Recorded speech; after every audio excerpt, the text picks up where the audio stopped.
Hi, I'm Dr. Robert Spellman, faculty member that's been around here for a long time. I feel very blessed and fortunate to not only be your teacher or professor, but to contribute to your love of life, so to speak, particularly through art. And I consider myself a very fortunate and blessed America. Having grown up in Newark, we didn't even know we were poor, but we attended Arts High School, and then from there, been all around the world. And from my early life, I've always been attached to art. I've always loved to paint. I've always loved to use the camera. And we're going to have a good experience in this course. It's not a pressure course. It's a course in which I want you to absorb and to be lifted up in your outlook on life and how you see the world. It's really a beautiful world. It's really a unique world. And it's a great time to be living. It's also a great time to be in college or around education. You know, we used to double knowledge every 7 years, but now it's less than 3, and there's more knowledge in the world now than at any time in the history of the world. And we have technology, and we have what we're doing today, this lecture, and you're able to take this course with a lecture at the time that you want to. I've been fortunate enough to travel to Egypt 9 times, been to Israel 31 times. Had a chance to go to Ethiopia during the famine. Had a chance to participate in a project called Operation Crossroads Africa right out of college. And we went to Kenya and Tanzania. And you might think this old man here, but I've climbed Kilimanjaro, which is the largest or highest mountain in Africa. It's like 19,000 feet. And I was fortunate enough, instead of going to Vietnam, to be assigned to Italy. That's what you call the answer to your mother's prayers. A very fortunate thing. And I lived in Italy for 20 months. What an experience as a bachelor. I was in Rome one weekend. I was in the Riviera on another. All that is to point out to you that I see this course and sharing with you what little I know so that you come out excited and ready to do some things. So for just a few minutes, I want to familiarize you with the course. First of all, this is a heavy observation and short reactions. Lots of times I will give you an assignment and say, we'll pick out, we're going to look at 100 paintings, and you're to pick out 10. This is your judgment. Most of my assignments are 2 pages, sometimes 1 page. I just want a reaction. But I want to assume that everybody wants to receive the grade of A, and I want to give everyone the grade of A because you've earned it. So your assignments, the completion of them, is very, very important. I never give long, difficult assignments. We're not going to have a term paper as such, but we are going to ask your opinion a lot. And that's very important in the development of what we call your aesthetic philosophy, what you consider to be good and beautiful or bad and ugly philosophy. We're going to learn and that much of our learning in art and taste comes through our senses. So even coming with this unit here, it's a functional unit as well as it was designed. It's a piece of art, and in the desert, that tent can be as cool in the day as it is at night.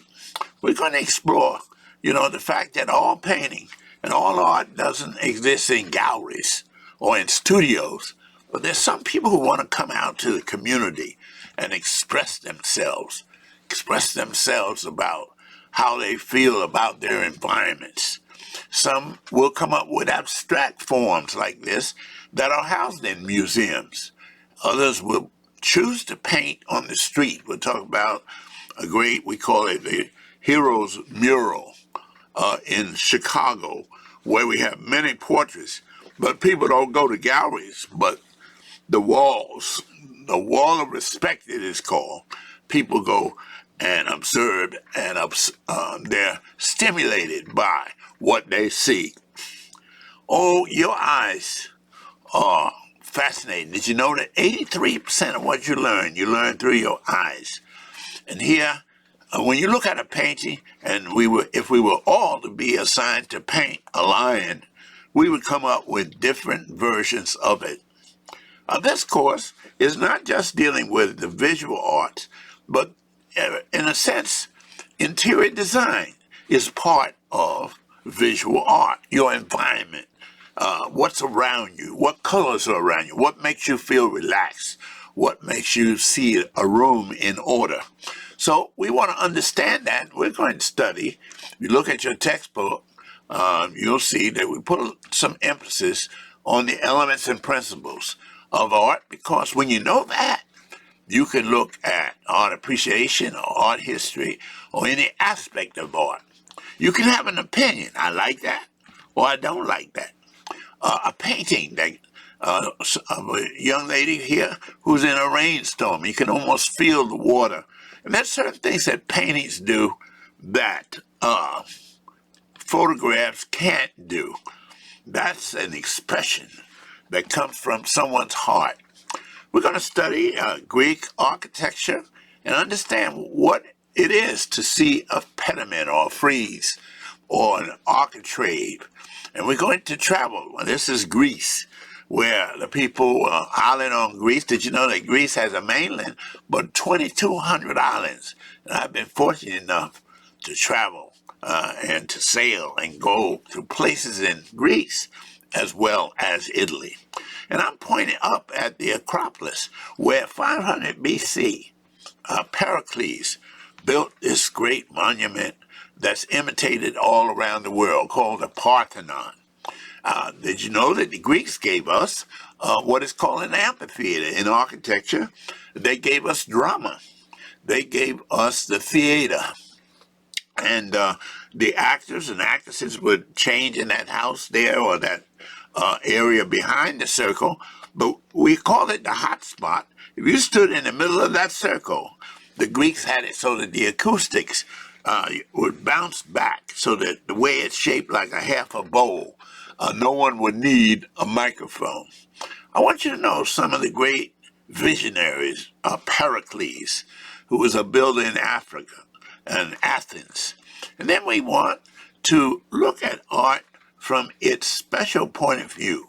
We'll talk about it later, but we are what you call a diverse world, diverse with cultures, and we call it cultural pluralism. We're going to learn that it was the Romans that gave us a little simple thing we take for granted. That's the arch. And then we'll see a building that opened today, that opened it was 200 BC when it was, 200 AD when it was completed. It's called the Pantheon in Rome, and we're going to take a tour of that. Now, this is the Jefferson Memorial, which imitated the Pantheon. Then we're going to learn a lot about reading expressions, to be more sensitive. What is this man thinking? Is he happy? Obviously not. And what we can do with the power of the paintbrush. This is exciting, students. And I'm telling you, when you get finished with me, you will have traveled all over the world and be stimulated and uplifted. I want you to see yourself in a very positive way. I want you to discover things about yourself. Discover your talents. Discover your likes and your dislikes. Discover that you can make something beautiful and you don't have to control it. You can throw it up against the wall. You'll see where Gothic architecture, we will study that in depth, but how we can raise in vertical lines that pointed arch. And at Queen Elizabeth's funeral last week, we saw the cathedral in its glory. Then someone said, well, that looks like someone just poured paint up and down, but that's a non-objective painting. and we'll study Jackson Pollock and how he became very famous. We'll travel to the Palace of Versailles. And a lot of these places, you'll be looking at my slides, but now we have 4K photography. And I'm going to take you to Venice. I'm going to take you to Paris. I'm going to take you to Rome. Then on top of that, we have now through technology and animation, I'm going to take you back and we will see how the Egyptians lived 2500 BC. In other words, they would do it through animation. Or we'll see what did Athens or the Acropolis look like 500 BC. And then we will walk through the Rectium and we will walk through the Parthenon, and see these buildings, and we'll do it through animation. We will see French decorating, Baroque, the ornate, the emphasis on gold, the emphasis on color. And here's the room where the Treaty for World War I was signed in the Palace of Versailles. We will study the Gothic Cathedral. That's Notre Dame. And just a few years back, there was a big fire there. And we will study this great man. His name is Frank Lloyd Wright. He was an elderly man who had a mind that was so active, and he established a school, Frank Lloyd Wright. And this is one of his homes that he designed. It's called Falling Water in Pennsylvania. And all architectural students around here go there. But he actually built a house on top of a brook or a waterfall. And then he designed the Guggenheim Museum that our first assignment, you're just going to take a snip look at the Guggenheim.